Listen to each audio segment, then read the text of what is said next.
Good evening. Welcome to Bergamo, September 2006. Staying awake. There is no one within or without other than God presence. So we've all come together again, hungering for that presence, staying in it moment by moment, as if there was any other way to find it. But if you're like myself, there were many paths that led you to finding the now, the moment by moment. There's some handouts back there, one of them which was by Ajahn Santi, which I really don't know who this is, but I found these quotes of his, and I like them so much. It's so much what we're doing here. Looking inside yourself and not finding yourself is the finding.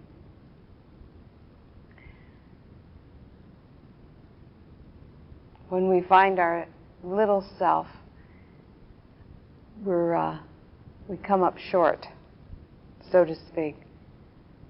Looking inside yourself and not finding yourself is the finding. Getting out of the way. People like to call it ego, edging God out. Little self, personal sense, governed by universal mind, hypnotism. How much time in one day do I really spend in personal sense versus how much time do I spend awake and aware of the presence, right there where I'm walking, right there where I'm standing.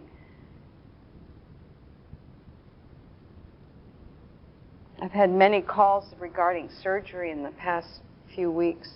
Many people have been having all kinds of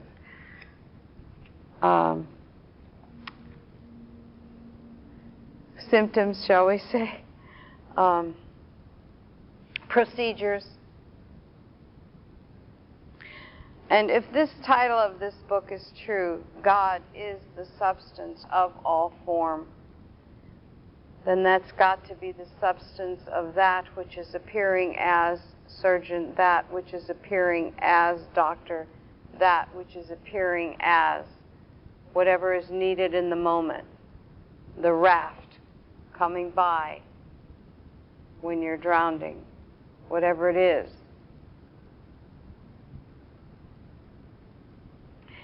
He talks in here, I just opened it to an experience regarding that anything that, it was about drowning, which surprised me because it's in reference to the Rickenbacker experience and how that everything that was needed in the moment was there. And I have found that everything needed in that exact moment, it may not be pleasant or what I was expecting, but everything needed moment by moment. If I don't tell a story about what's going on, if I want to have peace, I don't tell a story. When we speak of illusion, it's referring to the story I'm telling about what I am seeing from my perception, from my conditioning, from my old ideas, from my perspective, from my judgments. That's the illusionary nature of this third dimensional world. But when I am in God appearing as all form, I take all judgment off of this is good, this is right, this is wrong. Mary Baker says this, Joel says that, Abraham Lincoln says such and so. What does I say in the moment, right there in that moment? The only time I'm in an illusionary, three-dimensional world is when I am in thought about it. The illusionary nature means I have stepped 1 second into time, out of the now moment. And the Aborigines only had 2 terms for time. They didn't have hours or days or moments, or before or after or later or never. They had none of those terms. They say down under, you're either in the now or you're in the not now. So I'm either in time or I am in eternity, which means presence, here now, fully awake, fully aware of the presence of God appearing as right before me, whether I am judging it or telling a story about it or not. Right here in this moment is the only place I will ever experience God.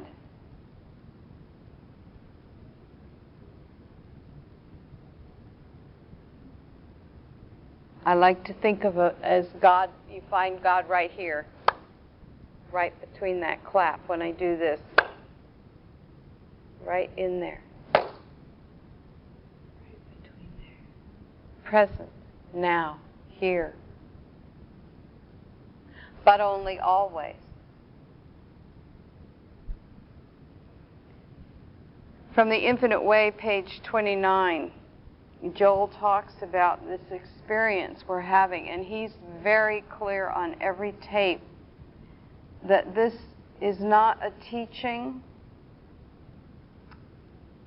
that this is an experience. He says what sets the Infinite Way apart from all other teachings is that it is an experience. We come together because the experience of that presence of God and of that awakened state seems to accelerate where 2 or more are gathered. Right there. Right there. Right there.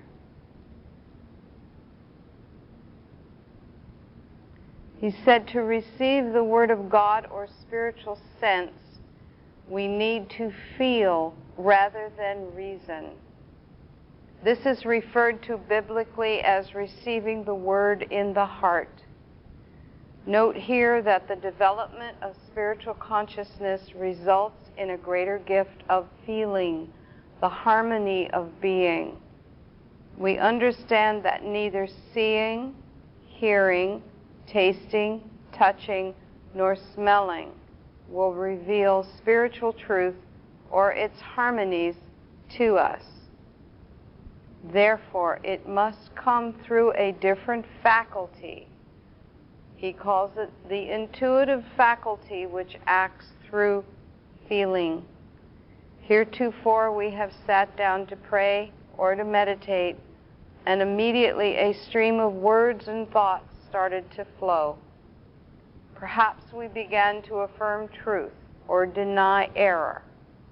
You can see that this is wholly in the realm of the human mind.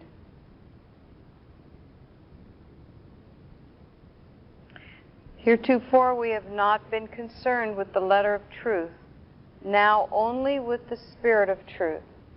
We are not so concerned now with what is truth as with feeling truth. This is accomplished in proportion as we give less thought to the letter of truth and more receptivity to the feel. The word feel, in quotes, incidentally refers to the awareness, consciousness, or a sense of truth.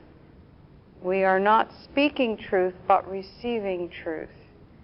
And that which we receive in silence we may speak from the housetops with authority. This handout is back on the table.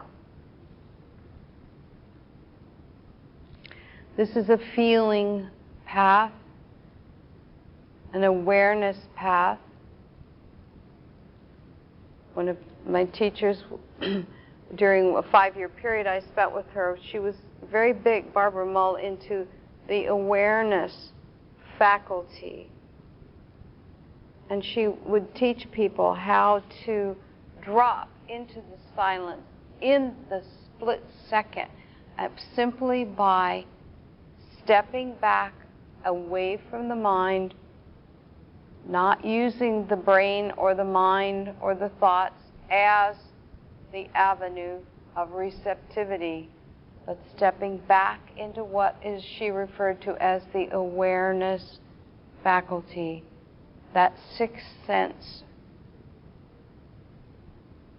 And in a split second, I can say, Dulcie, be aware, here, now, be aware, and drop back, drop down, wherever it is you go. Some feel it as going up, some feel it as going back. My experience is a stepping back away from the physical, away from the 5 physical senses, back into be aware of I,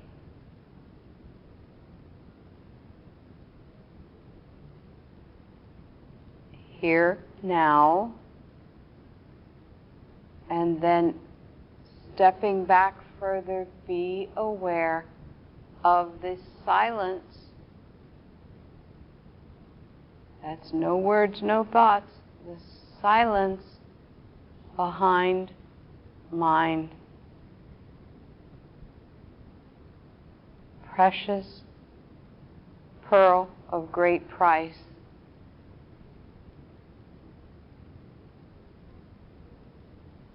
Catching it second by second.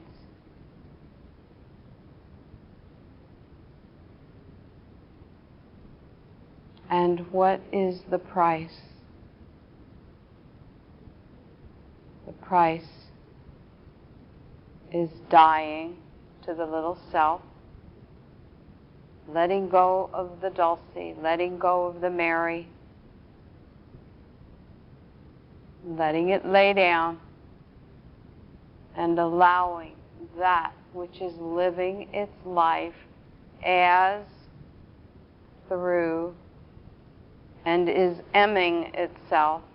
I am that I am, and I am that I am, and I am that I am. But only here, now.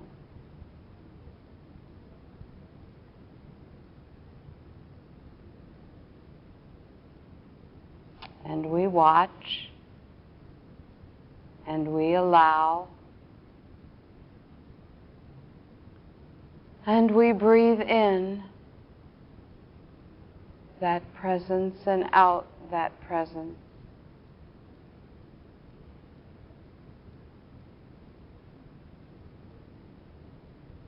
We're going to play a tape George found over the weekend regarding dying daily. He said it was one of the best tapes he had come across regarding that. I'm looking forward to it. Regarding this hypnotism, we get convinced that has so much power over us.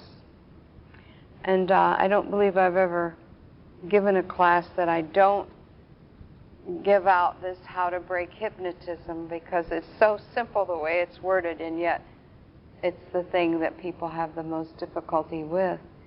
And it's also on the back table, because it is from the realization of oneness of Joel's. How do you break hypnotism? How do you break the hypnotism that is binding this person to greed or that person to misery? this one to lust and that one to fear. How do you break the mesmeric sense? It required years of meditation and years almost of heartbreak before it was revealed to me that the way to break the hypnotism was to know that hypnotism is not power. Sure looks like power when that appearance comes. That is the only way, and that has been the function of my work and the nature of my practice from that day to this. Not trying to break hypnotism, not trying to free anyone from being hypnotized, but knowing that hypnotism itself is an activity of the carnal mind and therefore has no power and no law to sustain it, and that it is inoperative.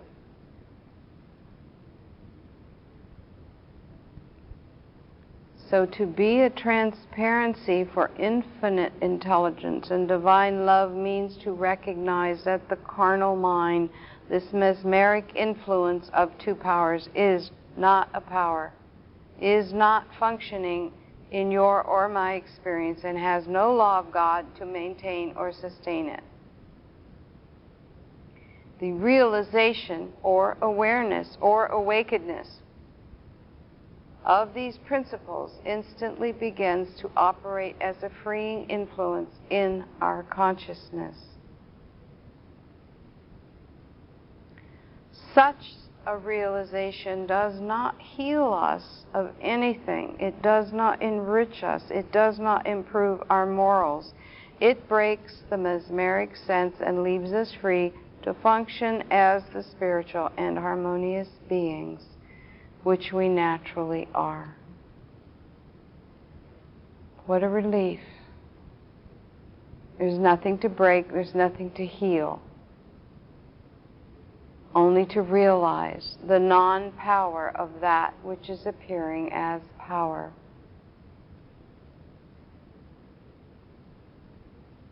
I don't know if any of you ever saw the movie The Littlest Buddha, but in there it told the story of Buddha sitting by the Bodhi tree with all the appearances coming at him. It's one of the best films I've ever seen to express that. And in came all the warriors and everything that could possibly be of harm, with the lions and of that time and everything you could have possibly been afraid of. And then right behind it came all the things, all the temptations, the dancing girls and the riches, and he was being offered good and evil, good and evil, good and evil, and they were appearing so real. And he sat, and he sat until they all appeared before him. And as he stated later to his disciples, what is the meaning of life? What is enlightenment? And he simply said, I am awake. Enlightenment is being awake, staying awake. And when you're not awake, it doesn't matter. The good news is, all that is important is the moments you are awake. The ones that you are not are just part of the mesmeric, illusionary storytelling. It has no power to send you to heaven or to hell, so to speak. So here we are, a group of 9 who set aside this weekend to come here to gather. Great fellowship, great place to be. But you know, the most important thing, we've come to stay awake with each other. We've come to be reminded. We've come to experience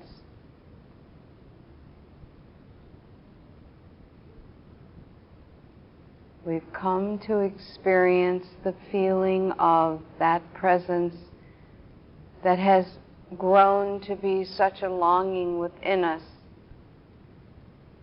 And for some reason, when we come together, it's stronger.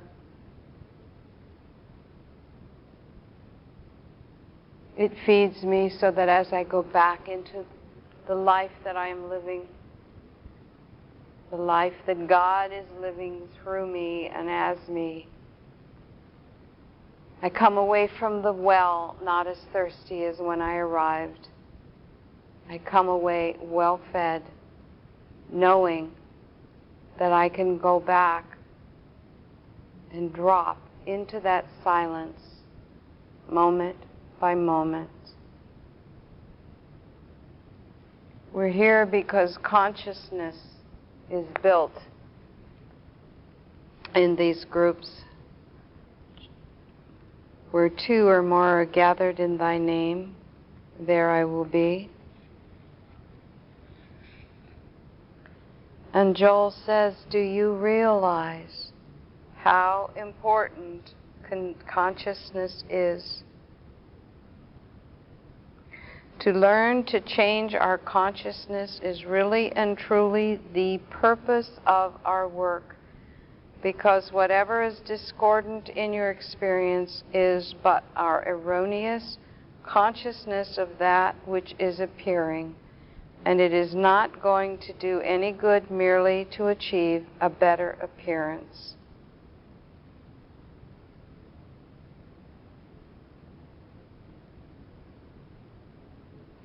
You may as well begin right here and now by realizing that the secret of having anything is first attaining the consciousness of it. Because consciousness is God. And the moment you have the consciousness of the thing, consciousness creates it, whatever the it may be: home, companionship, supply, employment, health, eternality, immortality. Your consciousness of it builds it.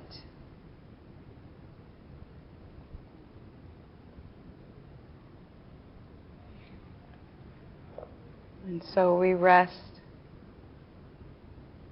And so we allow. We dip back into that well.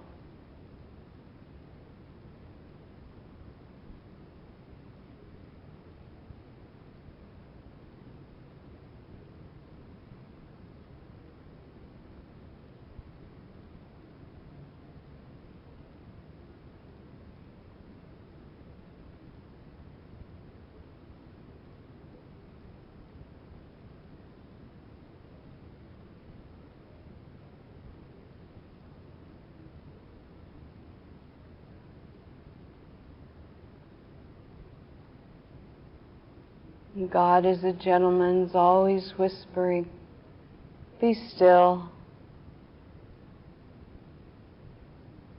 come home.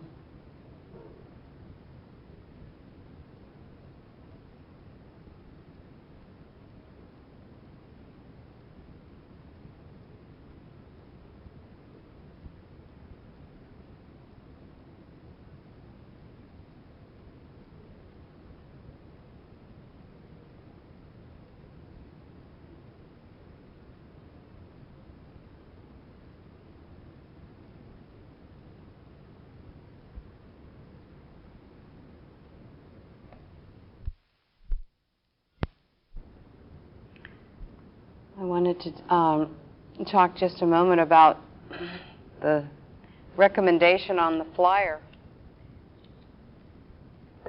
A sentence kept going through my mind that I heard, I believe it was Mary Hunt. The spiritual life led is far different from the spiritual life read about. Each one of us, our lives are unfolding totally different from one another. And the way we read about the spiritual life, learning from, being so different from a lot of times our own individual experiences, we begin to wonder, and sometimes it causes this sense of separation that I'm not doing it right. I must have fallen off the path. How could I be thinking these thoughts? Why am I creating this in my life? All of these types of hypnotic mental beliefs come through, especially I'm not doing it right. I must not be trying hard enough. If only I were more spiritual. If only I dedicated more time to whatever. And many of us come away from the reading and the tapes thinking that we're falling short and that we must not be doing it right. And one of the reasons I recommended Walter Starkey's book was he told his experience of walking this path, probably about as close as anyone could have been to Joel, and how many times he questioned what was going on. And it's a fascinating read. I got a lot out of it because we're not even walking side by side with Joel except inwardly. And after reading about his experiences, I just thought, this would relieve a lot of people from thinking they're doing it not good enough, or they're not, getting it right. And this work doesn't necessarily protect us from having these human experiences. And David Hawkins talks about we're just living out sometimes a karmic bank. And Joel says that we can absolutely transcend our karmic bank. That is true when we stay in the silence or when we stay in the I. But most human beings that I know don't stay in the I 24 hours a day.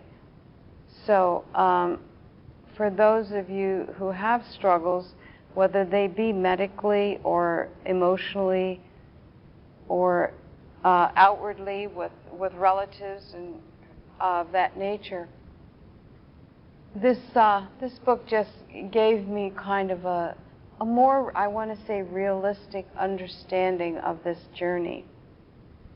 And I recommended that book for that reason, just as I do the old Lorraine Sinkler's experience with Joel. I got so much out of it, and as I recommend Joel's experience of his spiritual unfoldment, it brings it down more to the palatableness of this human experience, we being spiritual beings having a human incarnation.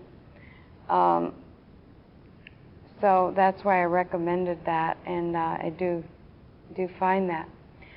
So again, the spiritual life led is far different from the spiritual life read about.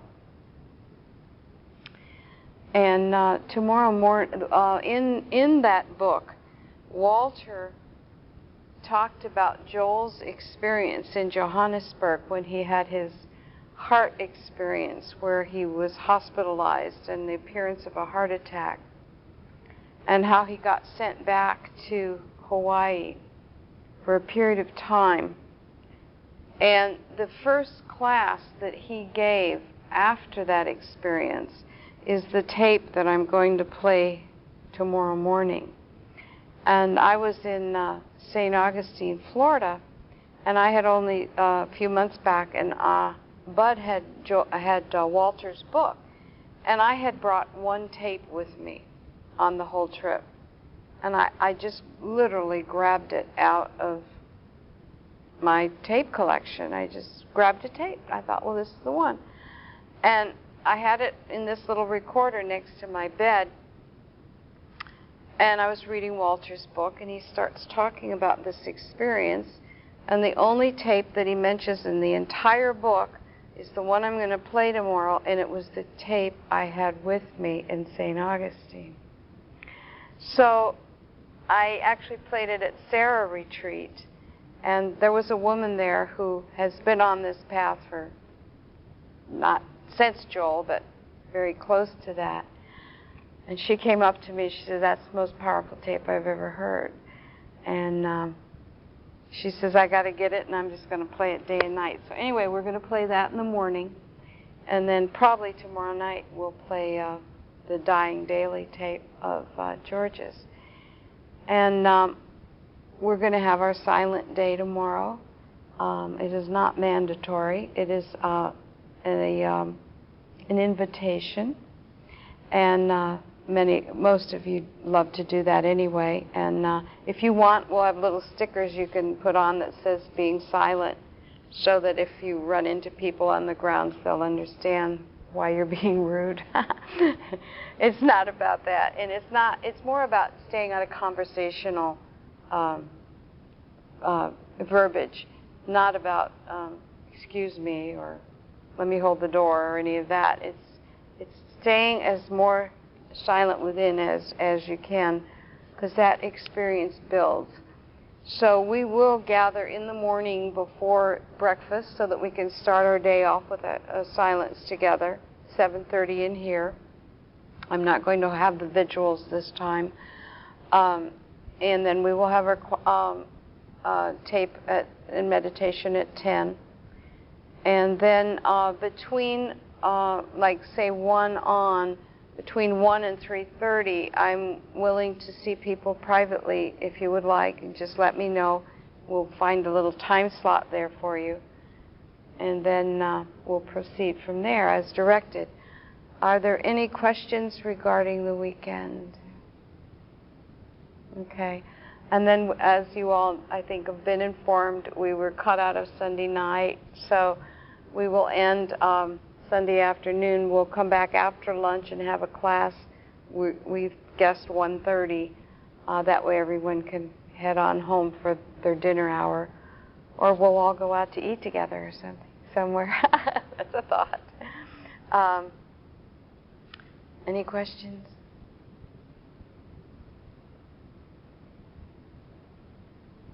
Any experiences?